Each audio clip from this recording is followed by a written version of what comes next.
La policía de Chicago se queda perpleja cuando una heredera millonaria desaparece sin dejar rastro. No pueden creer que alguien tan rico y poderoso pueda desaparecer sin más. 12 años después, un obstinado fiscal retoma el caso. Puse en práctica una sencilla metodología a la que denominé Sigue el fraude, resuelve el crimen. Miller descubre a un sospechoso tratante de caballos con un historial de estafas millonarias a viudas ricas. Alguien viene a ver un caballo, tomas vino, cenas y cuando te das cuenta ha comprado el caballo. Así son los negocios. Richard Bailey es uno de los mayores timadores en la historia americana. ¿Mató el timador a la heredera de los caramelos? Descúbranlo esta noche en Poder, Privilegio y Justicia.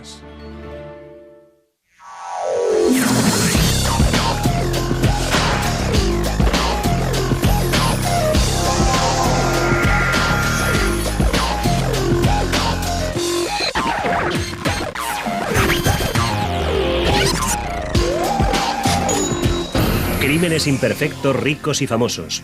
Dulce seducción.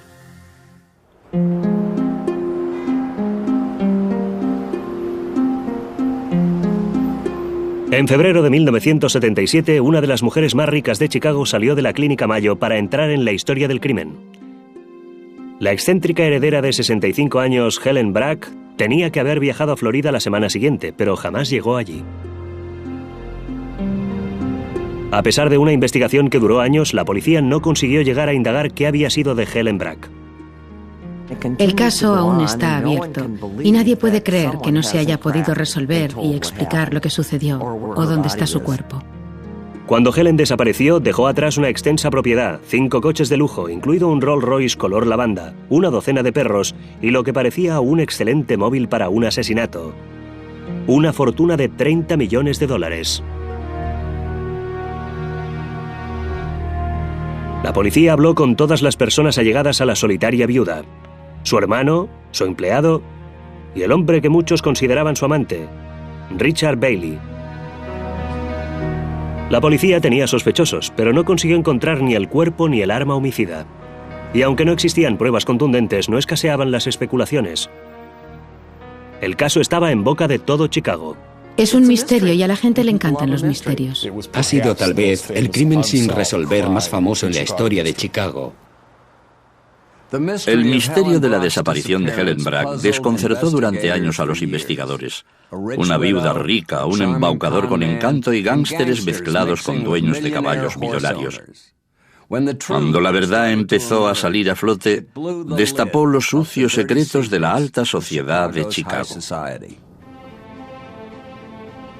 Helen Borges Brack había nacido en 1911 en una familia de clase obrera en la población rural de Unionport, Ohio. Su padre era conductor de tranvía y su madre ama de casa. Helen se convirtió en una bella mujer. Su belleza llamaba la atención, pero no le trajo suerte. Se divorció de su primer marido cuando tenía solo 21 años. Después, los hombres a los que atraían no parecían quedarse mucho tiempo a su lado. A lo largo de los 17 años siguientes, Helen fue de empleo en empleo por todo Ohio. Pero su vida no iba a ninguna parte. En 1950 se marchó a Florida con la esperanza de hallar algo mejor.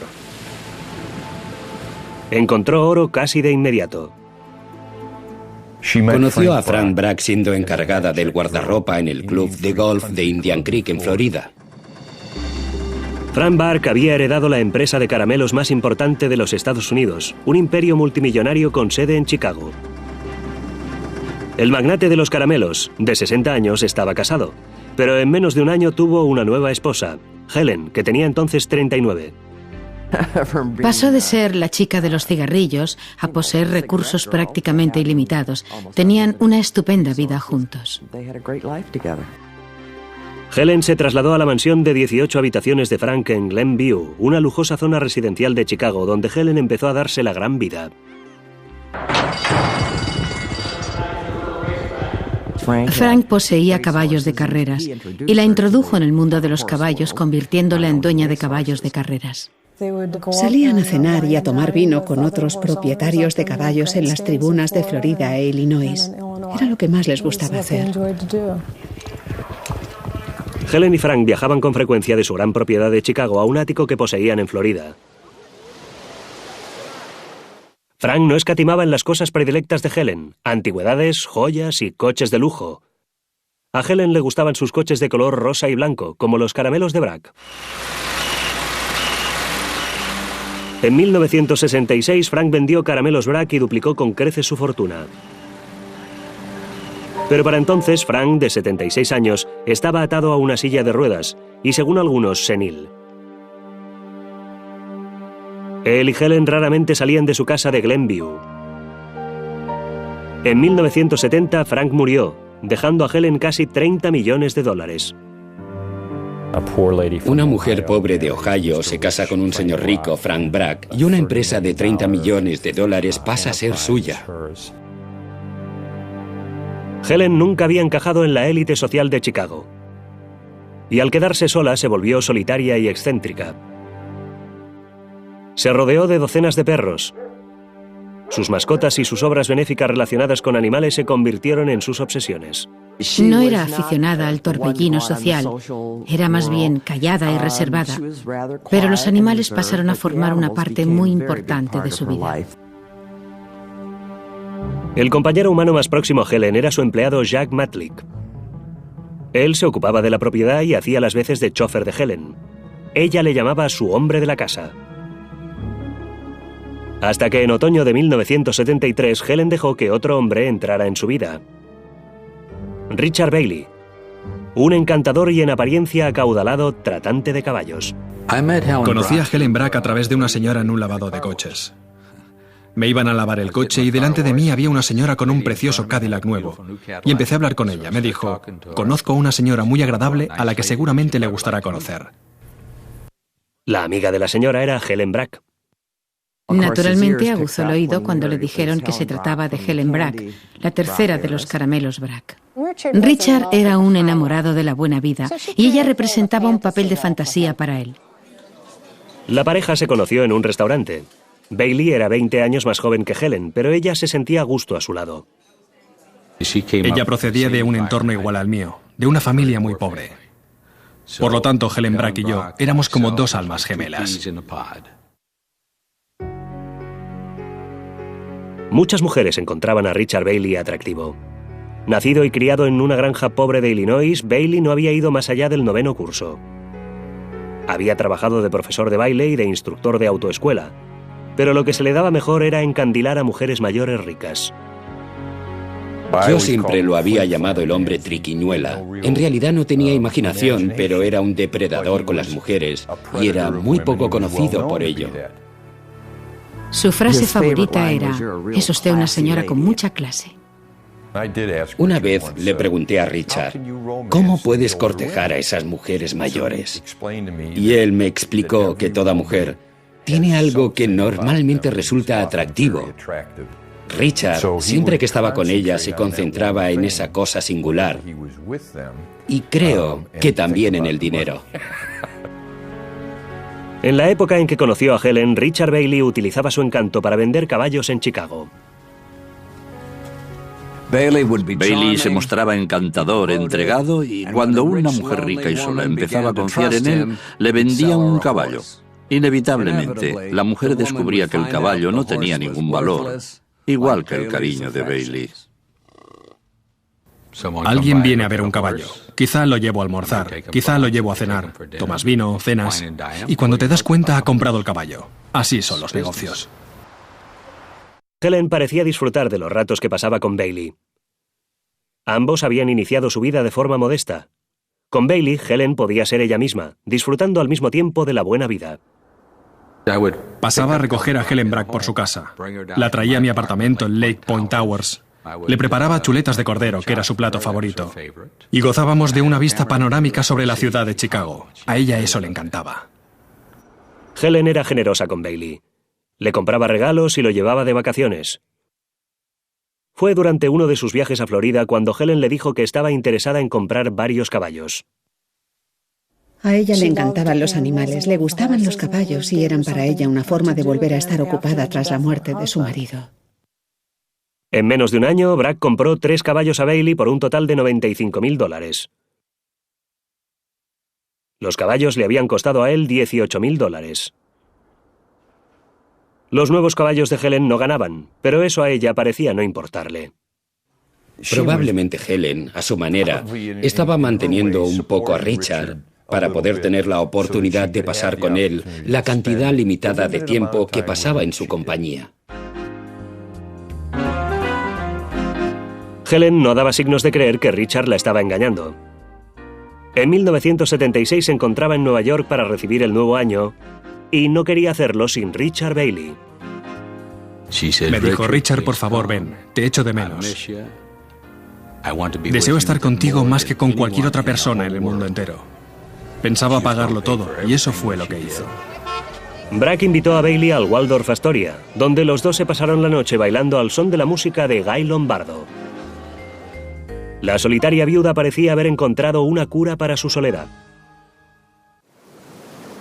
Helen pensaba pasar el invierno de 1977 en su hogar de Florida, pero primero ingresó en la Clínica Mayo para un reconocimiento de rutina.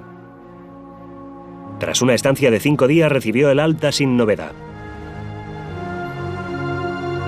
A su salida del hospital se paró en la tienda de regalos Buckskin, donde compró 2 platitos de alabastro a juego para el jabón y los polvos. Helen pidió a la dependienta que se diera prisa. Dijo que su empleado la estaba esperando. Cuando la transacción se hubo realizado, Helen se puso su abrigo de pieles y se encaminó a la salida. Nadie volvió a ver jamás a Helen Brack. Es posible que la mataran por dinero o por amor, o quizás sabía cosas que no debía saber. Una de las mujeres más acaudaladas de Chicago aparentemente se había esfumado. Cuando la heredera de los caramelos de Chicago, Helen Brack, desapareció en 1977, la policía estaba desconcertada por la falta de pruebas. Empezaron a interrogar a las personas más cercanas a ella, incluido el chofer y cuidador de Helen, Jack Matlick. Helen Brack llamaba a Jack Matlick su hombre de la casa, y él hacía gran cantidad de cosas en la casa. Hasta guardaba un mechón de pelo de Helen en una caja forrada de terciopelo junto a su cama. Y cuando la policía empezó a husmear por allí, empezó a oler a gato encerrado. La policía no había encontrado a nadie que pudiera confirmar haber visto a Helen una vez abandonó la Clínica Mayo. Pero Matlick les dijo que él la había visto. Aseguró que había volado de regreso a Chicago desde la Clínica Mayo y que él había ido a recogerla al aeropuerto. Pero la policía consideró que su versión no encajaba. Nadie vio a Helen Brack en ese avión. No consiguieron hallar ni a una sola persona que la hubiera visto regresar de Minnesota. Y Matlick dijo aún más.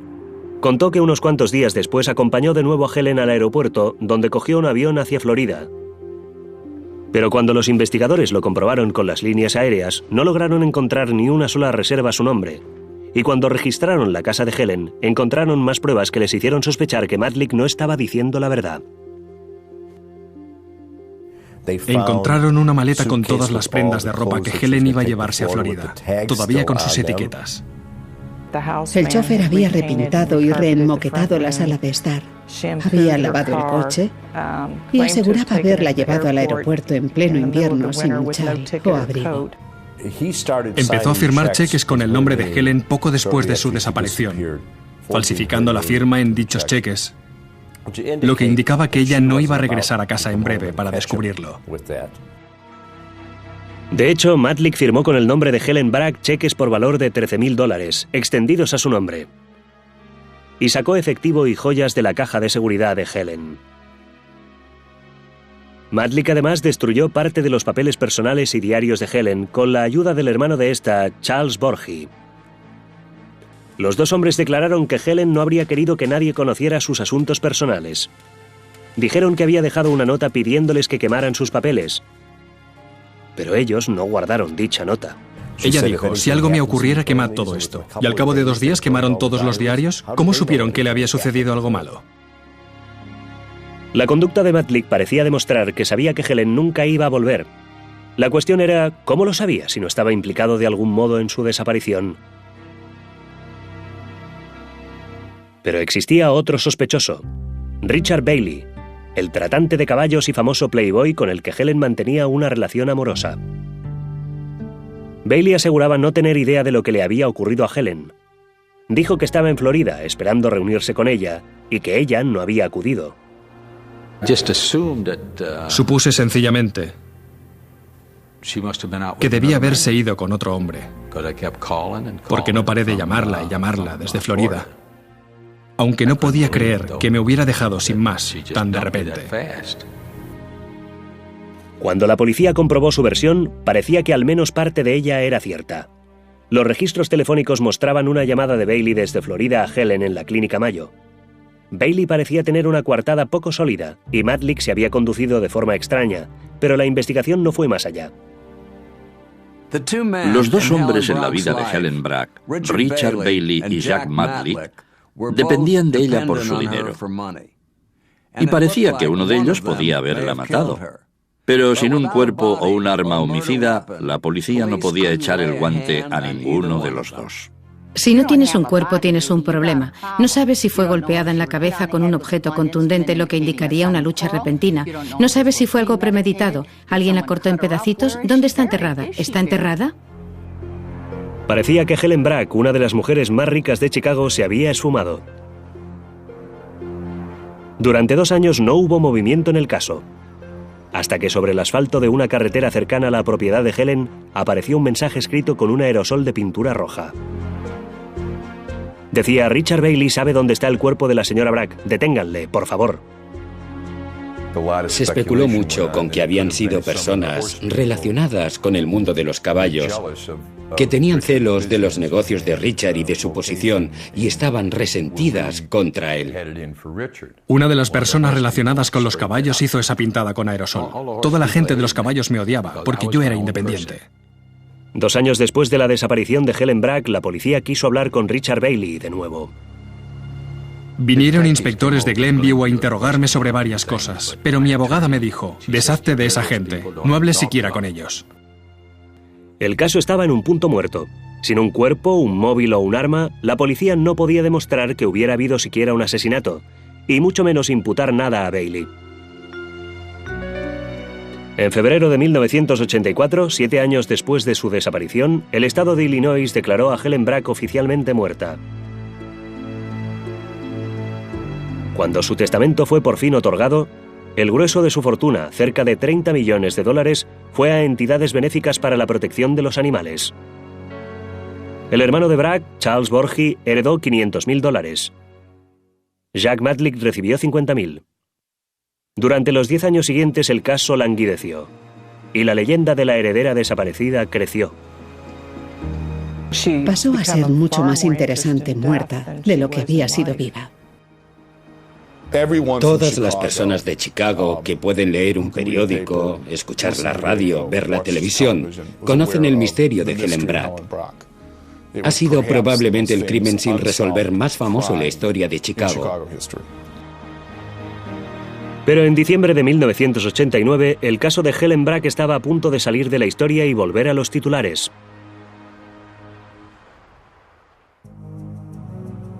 El ayudante del fiscal de los Estados Unidos, Stephen Miller, que acababa de ganar un caso de gran repercusión que tenía que ver con fraude y asesinato, supo que una mujer llamada Barbara Morris había presentado una demanda judicial alegando que un elegante timador le había estafado $50.000 en la compra de un caballo. No tenía antecedentes criminales, pero corrían rumores de que en el pasado había hecho lo mismo a otras mujeres y que había salido con Helen Bragg. Miller era de Chicago y estudiaba en la Facultad de Derecho cuando Helen Bragg desapareció. El caso siempre le había fascinado. Cuando me di cuenta de que existía potencial para reabrir el tanto tiempo pendiente caso Bragg, no lo dudé.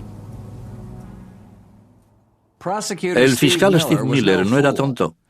Sabía que fraude y asesinato van de la mano. Y siguió el rastro del dinero hasta toparse con un timador con un historial de denuncias en su contra, Richard Bailey. Ningún investigador había logrado reunir pruebas suficientes para acusar a nadie del asesinato de Helen Bragg. Miller esperaba cambiar eso. ¿Quién no habría querido resolver el caso Helen Bragg? Al fin y al cabo sería para cualquiera anotarse un triunfo. Miller indagó a fondo en el historial de Bailey y encontró toda una serie de demandas judiciales interpuestas contra él por mujeres ricas, todas asegurando que Bailey les había vendido caballos sin valor por exorbitantes sumas de dinero. Describía a esos caballos como caballos ganadores, caballos de gran valor, cuando de hecho muchos estaban incluso cojos. No eran lo que él aseguraba que eran. Una mujer tras otra, tras otra, tras otra, todas acusando a Bailey y al mismo grupo de personas de haberlas estafado. Cuanto más ahondaba Miller, más convencido estaba de que Bailey era algo más que un simple tratante de caballos fraudulento. 12 años después de la desaparición de la heredera de los caramelos Helen Brack, un joven abogado llamado Steve Miller se tropezó con el nombre de un estafador que tiempo atrás había tenido relación con Brack: Richard Bailey. La experiencia había enseñado a Miller que fraude y asesinato a veces van de la mano. Resucité investigaciones de asesinato latentes sin resolver desde hacía mucho tiempo y enfoqué los casos, no como asesinatos, sino como delitos financieros. Puse en práctica una sencilla metodología a la que denominé Sigue el fraude, resuelve el crimen. Y creyó haber encontrado una brecha en el caso Brack. Steve Miller era un hombre muy inteligente y muy ambicioso. Buscaba un caso que situara su nombre en el mapa. Y lo encontró en la desaparición de Helen Brack. Era una historia escabrosa, nombres destacados, criminales de baja estofa, dinero y asesinato. Miller exploró en el pasado de Bailey y descubrió que Bailey llevaba décadas estafando a mujeres. Lo que salió a la luz fue la imagen de un timador nato. Richard Bailey empezó a desplumar a las mujeres en St. Louis, donde regentaba una autoescuela. Era como un sistema de sacarles dinero a las mujeres, de estafarlas para que se pasasen horas y horas y horas aprendiendo a conducir. Y después, ¿sabe? Si se les acababa el dinero y no aprobaban el examen de conducir, ¿qué importaba? Él ya había conseguido su dinero. Cuando las autoridades de San Luis empezaron a fijarse en Bailey, este lió el petate y se trasladó a Chicago, donde se metió en el negocio de los caballos. Tomó conciencia de que no existía mejor vehículo para cometer un fraude que un caballo. Se dio cuenta de que la gente aficionada a los caballos tiene mucho dinero. Era el ámbito perfecto para él, con un producto que no posee valor oficial y más mujeres con dinero que sin él. Y allí fue donde conoció a la familia Jane. El negocio de los caballos atrae a mucha gente con mucho dinero. Y los Jane prácticamente controlaban siempre los acontecimientos hípicos, porque la mayoría de la gente les tenía miedo. Ellos le timaron a él y les compró un caballo. Así fue como Bailey decidió que debía entrar en ese chanchullo. Los Jane eran notorios y despiadados gánsteres, cuyas operaciones se centraban en la venta y exhibición de caballos. La policía de Chicago los llamaba la mafia del caballo. No eran solo estafadores, eran personas muy perversas que se aprovechaban de las mujeres hasta el punto de cometer asesinatos. Él era el intermediario, el timador que traía a los clientes, y los otros dos hombres eran los que realizaban la venta. Creo que Bailey encontró a un grupo de personas con la misma moralidad y valores que él, que consistía en ganar dinero y en aprovecharse de las mujeres gracias a toda una variedad de tretas. Bailey encontró a sus víctimas publicando anuncios personales en el periódico. Su anuncio era tan fidedigno como la mayoría de anuncios personales. Decía que poseía un Mercedes rojo, negocio propio, que le gustaba la buena comida y que era Leo. Esa parte al menos era cierta. Buscaba a mujeres solas, con inmensos vacíos emocionales en sus vidas que necesitaban llenar. Y después, cuando la mujer se sentía segura con él, cuando sabía que las mujeres iban a confiar en él emocionalmente, sabía también que confiarían en él económicamente. Pero Miller seguía sin tener pruebas de que Bailey había estado implicado en la desaparición de Helen Brack. Entonces tuvo su primera oportunidad en el caso. Recibió un soplo sobre otra clase de asesinato. Un hombre llamado Tom Barnes iba a viajar de Chicago a Florida con un caballo en su remolque y una vez allí haría que mataran al caballo para cometer un fraude en la póliza de seguro de ganado. Se sabía que era el asesino a sueldo número 1 en el circuito de exhibiciones equinas. En el mundo de los caballos se sabía todo acerca de Tom Barnes, pero nadie hablaba de él. Era el tipo al que convenía acudir cuando se tenía un problema que no se solucionaba. A Barnes lo llamaban el hombre de arena. Proporcionaba a los caballos el sueño eterno. Solo podían ocurrir dos cosas en una exhibición con Tommy Barnes. O moría un caballo o desaparecían arreos. Era robar o matar. En 1991, Tommy Barnes fue arrestado en Florida y acusado de haber matado a un caballo. Miller voló hasta allí para interrogarle, con la esperanza de que quizás supiera algo sobre Richard Bailey y Helen Bragg. Tommy Barnes contó la historia de su papel de exterminador de caballos para personas adineradas que poseían caballos y ya no los querían. Barnes dijo que no sabía nada de la heredera de los caramelos, pero Miller quería saber más sobre los tratos sucios del hombre de arena. Estaba ejecutando caballos para lo más destacado del mundo ecuestre, el mundo de los jinetes. Gente que vivía en inmensas fincas ecuestres, gente que se movía entre algunos de los animales más costosos de este mundillo. Si el caballo había dejado de rendir, pasaba a ser una carga innecesaria para esa persona rica. Cuidar del caballo, tener que pagar para la manutención de ese caballo. Barnes habló a Miller del trabajo que hizo para George Lindemann Jr., el hijo de uno de los hombres más acaudalados de los Estados Unidos. Lindemann era una esperanza olímpica que montaba un caballo de $250,000 llamado Carisma. Pero tenía dificultades con su caballo. No lograba entrenar a Carisma para que fuera un ganador. Le frustraba, le avergonzaba. Estaba siendo superado por otros caballos que valían el 10% de su precio de compra. Si el caballo empezaba a mostrar sus capacidades con otro jinete, la falta de talento de George Lindemann quedaría patente.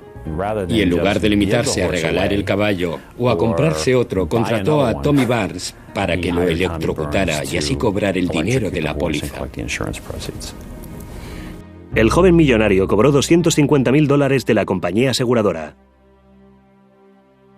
Barnes habló entonces a Miller de docenas de entrenadores y propietarios que se deshacían sin más de caballos decepcionantes y reunían millones de dólares de las pólizas.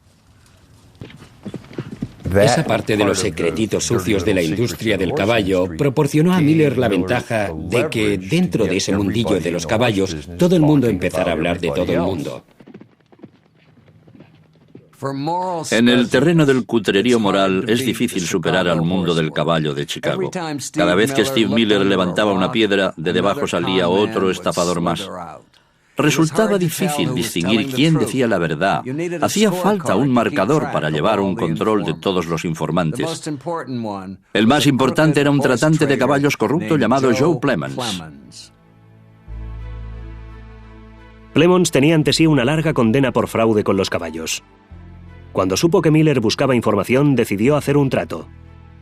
Dijo a Miller que sabía por qué Helen Bragg había desaparecido y quién era el responsable de su desaparición. Joe Plemons pasó a ser un testigo clave del gobierno en este caso. Conocía bien a Richard Bailey, había hecho negocios con Bailey. Joe Plemons parecía ser la clave del caso. Parecía que la historia que estaba dispuesto a contar podría por fin resolver el misterio de la desaparición de Helen Bragg. Después de 3 años intentando reunir pruebas contra Richard Bailey, el investigador federal Steve Miller se sentía cada vez más frustrado. Podía relacionar al timador con la heredera de los caramelos desaparecida, pero no lograba hallar un móvil contundente para el crimen. Entonces Miller tuvo un golpe de suerte. Un tratante de caballos y timador llamado Joe Plemons contó a Miller que Helen Bragg sospechaba de Bailey y que tenía pensado denunciarle a la policía.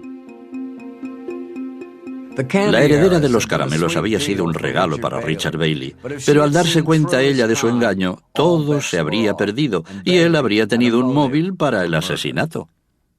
Teníamos testigos, no del asesinato, pero sí del crimen, y la solicitud de que Bailey fuera asesinado. Richard Bailey había solicitado, creemos, que asesinaran a la señora Bragg. Clemons dijo que Bailey le había ofrecido $5.000 por matar a Helen Bragg para silenciarla. La historia tenía sentido para Miller, pero Clemons distaba mucho de ser el testigo ideal. Clemens llevaba toda la vida siendo un estafador con todo el mundo. Hay evidencia de que Clemens vendió a una mujer por $175.000, un caballo que le había costado $10.000. Llevaba toda la vida encerrado. Ya entraba y salía de la cárcel 20 años antes de esto. Bailey dijo que Joe Clemens mentía. ¿Cómo se puede hacer caso de un timador? Y Clemens dijo que Bailey mentía, que el timador era él. Los dos eran timadores. Pero Steve Miller estaba convencido de que Bailey tenía que ver con la desaparición de Helen Bragg. Bailey no era solo un embaucador.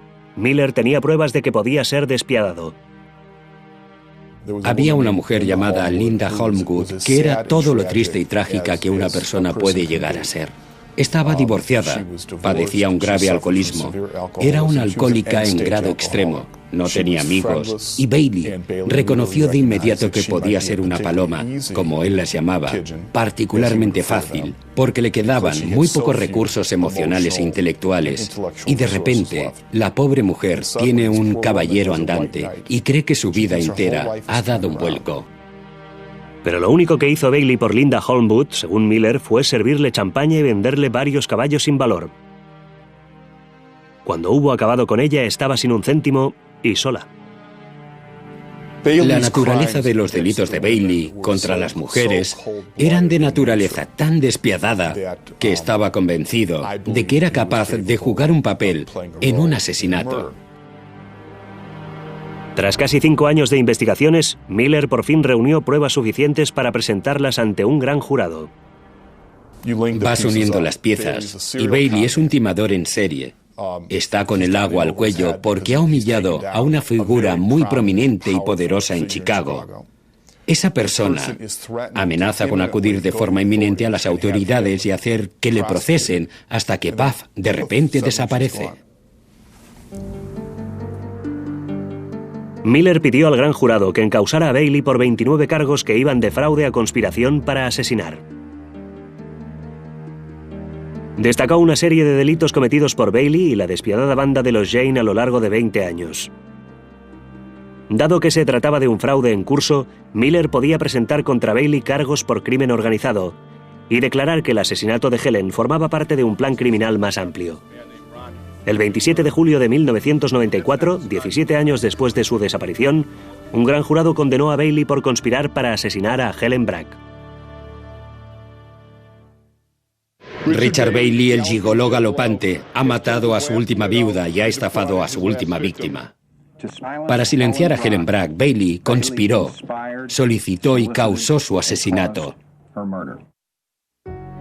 El gran jurado condenó asimismo a 21 personas más, la mayoría de ellas por delitos relacionados con el sacrificio de caballos para cobrar el dinero de las pólizas. Richard Bailey admitió haber estafado a mujeres, pero aseguró que jamás había engañado a Helen y dijo que no había tenido nada que ver con su desaparición. Bailey tenía que tomar una decisión. Podía dejar que un jurado decidiera su suerte por los 29 cargos, incluida la conspiración para cometer asesinato, o declararse culpable de varios de los cargos y esperar que el juez no fuera demasiado severo con él en la sentencia. El jurado podía declararle culpable porque llevaba un bagaje demasiado importante, con todas aquellas mujeres hablando de fraudes. Bailey decidió no enfrentarse a un jurado. Hizo un trato. Se declaró culpable de 16 de los cargos de la acusación, cargos que no incluían el asesinato de Helen Bragg. La estrategia legal era que alejaría el caso del jurado, que podía enfocar las cosas de un modo más emocional, y lo situaría frente a un juez. Pero si el juez Milton Shadur, al sentenciar, consideraba que las pruebas señalaban hacia la culpabilidad de Bailey en la desaparición de Helen Bragg, Bailey, de 65 años, podía pasar el resto de su vida en la cárcel. Era una jugada arriesgada, pero Bailey era un hombre acostumbrado a correr riesgos. La vista comenzó el 22 de mayo de 1995. Era la historia criminal más importante en la ciudad. ¿Era Richard Bailey solo un sórdido estafador o era un asesino?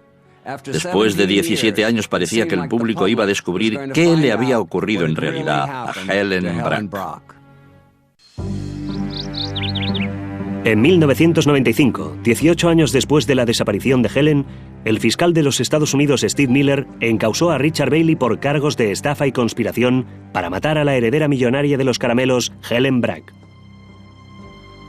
Bailey renunció a su derecho de ser juzgado por un jurado y accedió a permitir que un juez decidiera su suerte en una vista para sentencia. Timador consumado, entró en la sala del tribunal convencido de que superaría el cargo de conspiración para asesinar. Bailey era un hombre carismático. Con eso había contado durante toda su vida. De hecho, personas presentes en el juicio bromearon diciendo que si no hubieran sacado a las empleadas judiciales de la sala, Bailey las habría camelado para que le dejaran salir. Ante el juez, Miller explicó cómo actuaba Bailey. Ofrecía a sus solitarias víctimas compañía, a veces hasta les prometía matrimonio. Después les vendía caballos sin valor, creando falsas sociedades y cobrando falsos gastos de establos. Con demasiada frecuencia las mujeres se quedaban humilladas y en la ruina. Así que cuando alguien está dispuesto a degradar a otro ser humano hasta ese nivel, de ahí al asesinato, el salto no es muy grande. Miller dijo que Bailey se había aprovechado de Helen Brack de la misma manera. Y cuando Helen se dio cuenta y amenazó con acudir a la policía, Bailey la hizo matar. Pero la abogada de Bailey dijo que el caso de Miller era meramente circunstancial. Tomó varios hechos vagamente relacionados, tenues conexiones de Bailey con esos fraudes en el mundo de los caballos, y no existía prueba alguna que demostrara que había tenido nada que ver con el asesinato de Helen Brack. De hecho, la defensa dijo que Helen había ganado dinero con los caballos que Bailey le había vendido. Varios de ellos habían ganado carreras, no eran rocines. Yo creo que toda esa parte del caso presentado por el gobierno tiene muchos defectos. Además, argumentó su abogada, el asesinato no encajaba en la personalidad del timador. Si estaba en dificultades, solo tenía que recurrir a su encanto. No le daba miedo ser procesado. Richard siempre había creído que su labia podía sacarle de cualquier apuro. Pero la acusación contraatacó. Esta vez Bailey estaba con el agua al cuello. Helen Brack era la mujer más rica a la que Bailey había timado, y eso marcaba la diferencia. La señora Brack era una de las mujeres más acaudaladas de Chicago y podía lograr que las fuerzas defensoras de la ley hicieran notar su peso. Pensaba acudir a la oficina del fiscal del estado, usar su riqueza e influencias para castigar a Richard Bailey y sus cómplices. Joe Plemons testificó que Bailey le contó que Helen había descubierto su estafa y que le ofreció $5,000 para que la matara. Pero Plemons era también un estafador convicto que iba a obtener una reducción de condena a cambio de su testimonio. Esos son los testigos menos fiables. No interesa depender de testigos de esa clase. Al final, la defensa llamó la atención sobre la sospechosa conducta del empleado de Helen, Jack Matlick. Matlick era el que se ocupaba de todo. Creo que es a él a quien se debería señalar con el dedo. Matlick había falsificado cheques de Helen, destruido sus papeles personales y cambiado la moqueta de su casa. Y todo ello a las pocas semanas de su desaparición. Se produjeron cosas extrañas con Jack Matlick. ¿Tuvo algo que ver con el asesinato? La respuesta es no lo sé con certeza. Esa es una parte de la investigación que continúa aún empañada. Matlick había contado a la policía que llevó a Helen al aeropuerto a coger un avión con destino Florida a los pocos días de su regreso de la Clínica Mayo. En cuanto regresara de la Clínica Mayo, iba a acudir a las autoridades. Lo tenía esencialmente en su agenda, poner a Richard Bailey entre rejas. Si pensaba ir a la oficina del fiscal del estado o a donde quisiera ir cuando volviera, me sorprende que al final acabara en el aeropuerto. ¿Por qué no fue a ver al fiscal en cuanto llegó? Los detalles del comportamiento de Matlick podían haber suscitado dudas razonables en un jurado. Hasta el juez Shader se preguntaba por qué no se habían presentado cargos contra Jack Matlick. Pero era a Matlick a quien se juzgaba. El juez solo podía sopesar las pruebas que se le presentaban. Un juicio se basa en las pruebas, no en la verdad. La vista para sentencia de Richard Bailey había estado llena de cargos y contracargos, especulaciones y preguntas sin respuesta. Después de 3 semanas, el juez Shadur estaba dispuesto a dictar sentencia. Redactó un escrito de 41 páginas explicándolo. El 6 de junio de 1995, el juez Shader dictaminó que había preponderancia de pruebas de que Richard Bailey había orquestado el asesinato de Helen Brack. Bailey se había pasado la vida aventurándose con las mujeres y la ley, y esta vez había perdido. Richard Bailey fue sentenciado a 30 años en una prisión federal de seguridad media. Desde la cárcel, Bailey sigue manteniendo que no tuvo nada que ver con la desaparición de Helen Brack. Es imposible. No hay forma alguna de que yo pueda saber lo que le sucedió a Helen Brack. Si ella pudiera salir de su tumba o de donde quiera que esté, le garantizo que ahora mismo recusaría a Steve Miller. Sin duda alguna. Al concluir los 5 años de investigaciones de Miller, 36 personas del mundo de los caballos fueron acusadas de delitos, incluido Tom, el hombre de arena Barnes, Joe Plemons y George Lindemann Jr. Jack Matlick, que nunca fue acusado de nada que tuviera que ver con la desaparición de Helen Brack, ahora vive a escasa distancia de donde Helen Brack se había criado. Y a pesar de la condena de Richard Bailey, el misterio de la heredera desaparecida no había concluido. Se puede encontrar gente que exprese su punto de vista sobre cualquier tema y en el caso de Helen Brack hay opiniones para todos los gustos. Supongo que lo único que zanjaría este caso sería encontrar un cuerpo. Este caso tiene capas y más capas. Richard y su grupo eran lo evidente. Y ha quedado como algo que forma parte del misterio y del negocio del mundo de los caballos. Helen Brack sigue desaparecida. En un cementerio de su ciudad natal, Unionport, Ohio, se yergue el esmerado monumento que ella hizo construir para marcar su lugar de descanso definitivo. Bajo dicho monumento yacen los padres de Helen, su marido Frank y sus 2 amados perros, Candy y Sugar. Pero la tumba de Helen está vacía. Su cuerpo nunca ha sido hallado. El caso más desconcertante de Chicago fue resuelto, pero lo que ocurrió exactamente con los restos de Helen Brack sigue siendo un misterio. Dominic Dunne para la televisión judicial.